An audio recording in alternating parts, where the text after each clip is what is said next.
दोस्तों, आज मैं भारतीय राष्ट्रीय आंदोलन का चैप्टर शुरू कर रहा हूँ। तो चलिए शुरू करते हैं। इसको थोड़ा बड़ा कर लेते हैं। भारतीय राष्ट्रीय कांग्रेस की स्थापना 1885 ईस्वी में ए.ओ. ह्यूम के द्वारा की गई थी।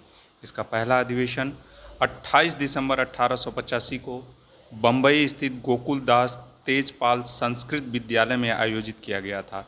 तो भारतीय राष्ट्रीय कांग्रेस का पहला अधिवेशन कहाँ आयोजित किया गया था? तो बम्बई में। बम्बई में कहाँ? गोकुल दास तेजपाल संस्कृत विद्यालय में। इसमें कुल कितने प्रतिनिधियों ने भाग लिया था? इसमें कुल 72 प्रतिनिधियों ने भाग लिया था।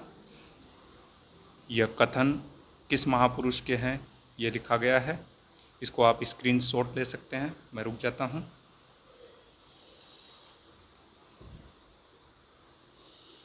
चलिए आगे चलते हैं। भारतीय राष्ट्रीय कांग्रेस के पहले अधिवेशन की अध्यक्षता व्योमेश चंद्र बनर्जी यानी W.C. बनर्जी ने की थी। इसके प्रथम महासचिव ए.ओ. ह्यूम थे। इसके पहले भारतीय राष्ट्रीय कांग्रेस की अध्यक्षता पहले अध्यक्ष W.C. बनर्जी और पहले महासचिव ए.ओ. ह्यूम थे। नेक्स्ट, भारतीय राष्ट्रीय कांग्रेस की स्थापना के समय भारत का वायसराय लॉर्ड डफरिन था। इसका कार्यकाल 1884 से 1888 था। लॉर्ड डफरिन ने कांग्रेस का यह कहकर मजाक उड़ाया था कि यह सूक्ष्मदर्शी अल्पसंख्यकों की संस्था है। डफरिन ने यह कहकर मजाक उड़ाया था कि यह सूक्ष्मदर्शी अल्पसंख्यकों की संस्था है। आगे, कांग्रेस का दूसरा अधिवेशन 1886 में कलकत्ता में हुआ था। इसकी अध्यक्षता किसने की थी? इसकी अध्यक्षता दादा भाई नौरोजी ने की थी। और दादा भाई नौरोजी भारतीय राष्ट्रीय कांग्रेस के पहले पारसी अध्यक्ष भी थे। आगे, भारतीय राष्ट्रीय कांग्रेस के सर्वप्रथम मुस्लिम अध्यक्ष होने का गौरव बदरुद्दीन तैयब जी को प्राप्त है। यानी भारतीय राष्ट्रीय कांग्रेस के पहले मुस्लिम अध्यक्ष बदरुद्दीन तैयब जी हैं। ये भारतीय राष्ट्रीय कांग्रेस के 1887 को मद्रास में संपन्न हुए तीसरे अधिवेशन के अध्यक्ष पद के लिए चुने गए थे। नेक्स्ट में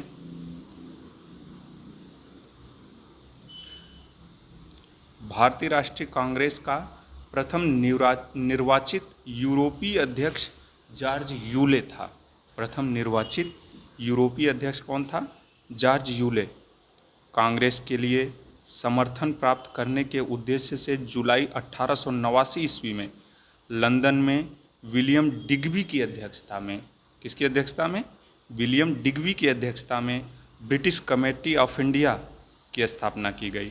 मतलब ब्रिटिश कमेटी ऑफ इंडिया की स्थापना 1889 में की गई। किसकी अध्यक्षता में? विलियम डिग्बी की अध्यक्षता में। आगे आ जाओ। कांग्रेस तथा मुस्लिम लीग के बीच लखनऊ समझौता 1916 ईस्वी हुआ, जो कांग्रेस लीग योजना लखनऊ पैक्ट के नाम से जाना जाता है। लखनऊ पैक्ट के नाम से कौन सा जाना जाता है? कांग्रेस लीग योजना तथा लखनऊ पैक्ट के नाम से जाना जाता है लखनऊ समझौता। ये लखनऊ समझौता 1916 में हुआ था। इसकी अध्यक्षता किसने की थी ये आप लोग बताइए हमें। आगे, कांग्रेस के लखनऊ अधिवेशन की अध्यक्षता, चलिए आ गया नीचे, अधिवेशन की अध्यक्षता अंबिका चरण मजमूदार ने की थी। ठीक है। भारतीय राष्ट्रीय कांग्रेस के लखनऊ अधिवेशन 1916 में बाल गंगाधर तिलक ने कहा था, स्वराज मेरा जन्म सिद्ध अधिकार है और मैं उसे लेकर रहूँगा। बाल गंगाधर तिलक का प्रसिद्ध नारा है, स्वराज मेरा जन्म सिद्ध अधिकार है और मैं उसे लेकर रहूँगा। यह बाल गंगाधर तिलक ने लखनऊ अधिवेशन में कहा था। ठीक है। आगे, 1900 ईस्वी में करजन ने कहा था, कांग्रेस अब लड़खड़ा रही है और जल्द ही गिरने वाली है। मेरा सबसे बड़ा मकसद यही है कि मेरे भारत प्रवास के दौरान ही इस पार्टी का अंत हो जाए। ठीक है। भारत की स्वतंत्रता प्राप्ति के बाद महात्मा गांधी ने भारतीय राष्ट्रीय कांग्रेस को समाप्त करने का सुझाव दिया था। स्वतंत्रता के बाद भारतीय राष्ट्रीय कांग्रेस को समाप्त करने का सुझाव किसने दिया था? तो महात्मा गांधी ने दिया था। आगे, लॉर्ड विलिंगटन ने कांग्रेस के 30वें अधिवेशन में भाग लिया था। इस दौरान वह बम्बई का गवर्नर था। यह अधिवेशन बम्बई में वर्ष 1915 में आयोजित किया गया था। महात्मा गांधी ने केवल एक बार 1924 में बेलगांव अधिवेशन की अध्यक्षता की थी। बेलगांव कहाँ पड़ता है? तो बेलगांव कर्नाटक में पड़ता है। सरोजनी नायडू प्रख्यात कवयित्री और राष्ट्रवादी नेत्री थीं। वर्ष 1925 में कानपुर में हुए भारतीय राष्ट्रीय कांग्रेस के 40वें वार्षिक अधिवेशन में कांग्रेस की प्रथम भारतीय महिला अध्यक्ष बनी। भारतीय राष्ट्रीय कांग्रेस की प्रथम भारतीय महिला अध्यक्ष कौन थी? तो सरोजनी नायडू। ये कब बनी थी? कानपुर के 1925 के अधिवेशन में। ठीक है, आगे 1947 से 1949 में सरोजनी नायडू उत्तर प्रदेश की राज्यपाल भी रहीं। 1940 से 46 तक अबुल कलाम आज़ाद कांग्रेस के अध्यक्ष रहे। तो अबुल कलाम आज़ाद भारतीय राष्ट्रीय कांग्रेस के सबसे युवा अध्यक्ष थे। ठीक है, जब भारत स्वतंत्र हुआ उस समय कांग्रेस के अध्यक्ष जेवी कृपलानी थे। स्वतंत्रता के समय भारतीय राष्ट्रीय कांग्रेस के अध्यक्ष आचार्य जेवी कृपलानी थे। ठीक है, आगे रविन्द्रनाथ टैगोर द्वारा मूल रूप से बंगला में रचित और संगीतबद्ध जन गण मन के हिंदी संस्करण को संविधान सभा ने भारत के राष्ट्रगान के रूप में 24 जनवरी 1950 को अपनाया था। मतलब राष्ट्रगान को 24 जनवरी 1950 को संविधान सभा द्वारा एक्सेप्ट कर लिया गया। आगे जनगण मन सर्वप्रथम 27 दिसंबर 1911 को भारतीय राष्ट्रीय कांग्रेस के कलकत्ता अधिवेशन में गाया गया। भारतीय राष्ट्रीय कांग्रेस के कलकत्ता अधिवेशन 1911 में जनगण मन गाया गया था। इस अधिवेशन की अध्यक्षता पंडित विशन नारायण धर ने की थी। आगे राष्ट्रीय गान का सर्वप्रथम प्रकाशन वर्ष 1912 में तत्वबोधिनी पत्रिका में भारत विधाता नामक शीर्षक से हुआ था। किस नामक से? भारत विधाता नामक शीर्षक से हुआ था। आगे राष्ट्रगान का अंग्रेजी में अनुवाद 1919 में मॉर्निंग सॉन्ग ऑफ इंडिया के नाम से प्रकाशित किया गया। राष्ट्रगान का अंग्रेजी में अनुवाद वर्ष 1919 में मॉर्निंग सॉन्ग ऑफ इंडिया के नाम से प्रकाशित हुआ। इसे लगभग 52 सेकेंड में गाया जाता है। बाल गंगाधर तिलक ने अंतिम रूप से भारतीय राष्ट्रीय कांग्रेस के अमृतसर अधिवेशन 1919 में भाग लिया था। मतलब भारतीय राष्ट्रीय कांग्रेस के अमृतसर अधिवेशन 1919 में भाग किसने लिया था? तो बाल गंगाधर तिलक ने लिया था। आगे वर्ष 1907 में कांग्रेस के सूरत अधिवेशन में कांग्रेस नरमपंथी और गरमपंथी दो अलग अलग गुटों में विभक्त हो गई।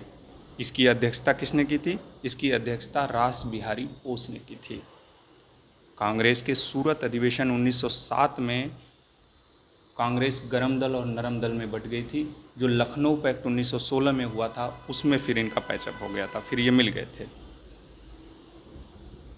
कांग्रेस के नरम दल के प्रमुख नेता गोपाल कृष्ण गोखले, फिरोज शाह मेहता और दादा भाई नौरोजी थे। उग्रवादी विचारधारा के 4 प्रमुख नेता थे: बाल गंगाधर तिलक, लाला लाजपत राय, विपिन चंद्र पाल तथा अरविंद घोष। तिलक ने कहा कि हमारा उद्देश्य आत्मनिर्भरता है, भिक्षावृत्ति नहीं। तिलक ने क्या कहा था? हमारा उद्देश्य आत्मनिर्भरता है, भिक्षावृत्ति नहीं।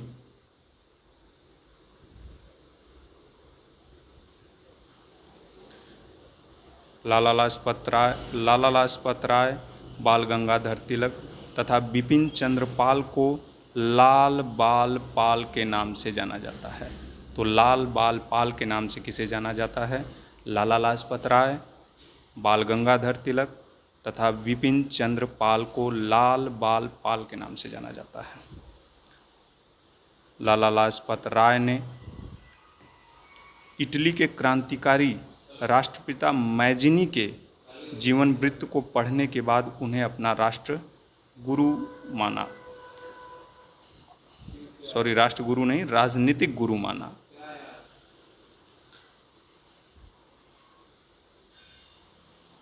लाला लाजपत राय ने इटली के क्रांतिकारी राष्ट्रपिता मैजिनी के जीवन वृत्त को पढ़ने के बाद उन्हें अपना राजनीतिक गुरु माना।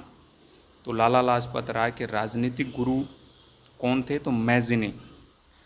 वल्लभ भाई पटेल को भारतीय बिस्मार्क के रूप में जाना जाता है। भारतीय बिस्मार्क के रूप में किसे जाना जाता है? तो सरदार वल्लभ भाई पटेल।